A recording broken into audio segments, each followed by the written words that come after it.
By now, I'm sure you've seen the infamous Greta Thunberg clap back at Andrew Tate about carbon emissions or whatever. And honestly, I'm shocked at how many of you thought it was funny. Because I really thought that in a community of people where we are dedicated to not body shame other people and we are dedicated to unlearning our transphobia, that everybody would have been listening to enough trans masks, trans men, and non-binary people to know that that joke was transphobic. And it was really disappointing to see how many self-proclaimed intersectional feminists thought that body shaming somebody was an effective takedown. Like, are you kidding me? Andrew Tate is the easiest fucking target. Like, he's a trash person. So you're gonna, like, attack the thing that's gonna disproportionately harm transgender people? Like, are you fucking kidding me? Get a grip. And I'm angry because you know better. I'm angry because so many intersectional feminists don't actually engage in intersectionality unless it benefits them. Boy, oh boy, oh boy. We truly are living in the Twilight Zone, guys. I never thought I would see the day where a woke, non-binary TikToker would rip Greta Thunberg, who's a woke climate Antifa activist, for making transphobic jokes about Andrew Tate. And apparently the transphobic part is the part in which she's making jokes about Andrew Tate's penis. When she said that he had small d energy, apparently that is now transphobic. And because I'm anticipating there are probably some well-meaning people that didn't know why Greta Thunberg's joke was transphobic, I will explain to you on behalf of all the trans masks, trans men, and non-binary people that I love dearly. When you make a small penis joke, it is transphobic because a lot of people who were assigned female at birth that have clitorises instead of penises, when they go on testosterone, their clitoris grows, right? And it becomes like what we call a T, or like it becomes their right? That is going to be smaller than somebody who was assigned male at birth that has had a penis since birth, right? That doesn't discredit their manhood. That doesn't make them any less of a man. And small can be absolutely wonderful if you're not a dick about it, pun intended. That's the only dick that's allowed here. So you see how TERFs use that to discredit trans men. And then when Greta Thunberg makes a joke and you co-sign on it, you're co-signing on that transphobia. Don't do that!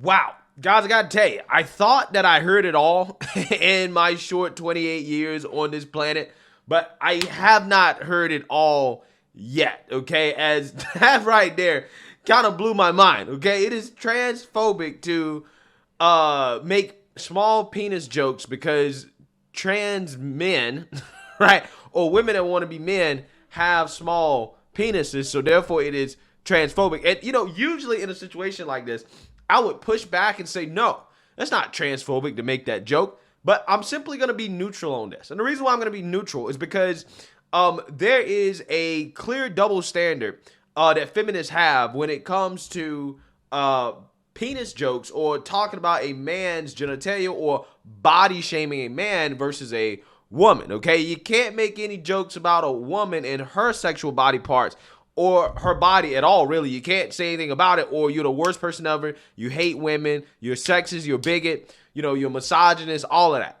right? But it's totally fair game to say whatever you want about a man. So I'm not going to get in between this right here, but between the feminists and the trans folks, the T's, right, the non-binary people, LGBTQ, I'm not getting in between it, okay? I'm simply neutral, right? If he says that making small penis jokes is transphobic, hey, I'm silent. I'm neutral on that issue. So that being said, we got to check in with Greta, who was the target of this message right here from this guy, this individual, who actually got confronted at Davos, where the World Economic Forum is, you know, hosting their one world government conference, whatever they do there, where apparently they have a very interesting taste of entertainment as well, too, there.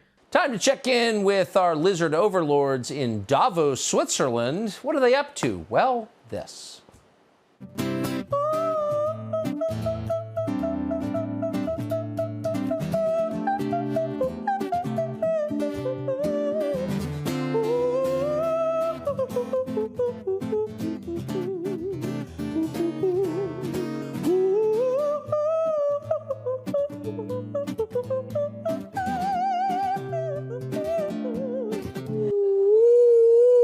Thank you for watching. Ooh. Yeah, those people run the world. They're so impressive. What a bunch of freaks. Yeah, so Greta is being confronted here by some real journalists on her recent protests in Germany, in which she staged or allegedly staged her own arrest, okay, after protesting against a coal mine that was being built in like a village or at a village or something like that. Because, you know, Germany is trying to actually get some energy independence from Russia. So without further ado, let's actually listen to her get confronted and some of her answers to some of these questions. Greta, it's getting quite cold in Davos. When can I expect some global warming? Oh, no. Greta, would you say you're a child actor? Are you a child actor or an expert? How would you describe yourself? Greta, are there any climate actions planned whilst you're here with all the other activists? Sure. Yeah. I'm sure people are planning things.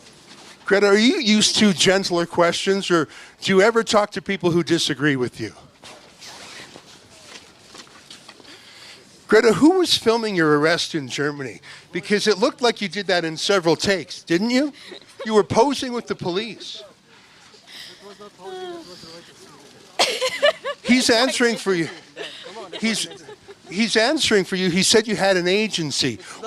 Sometimes I wish I had one. It would be much simpler than... Well, who was filming you then?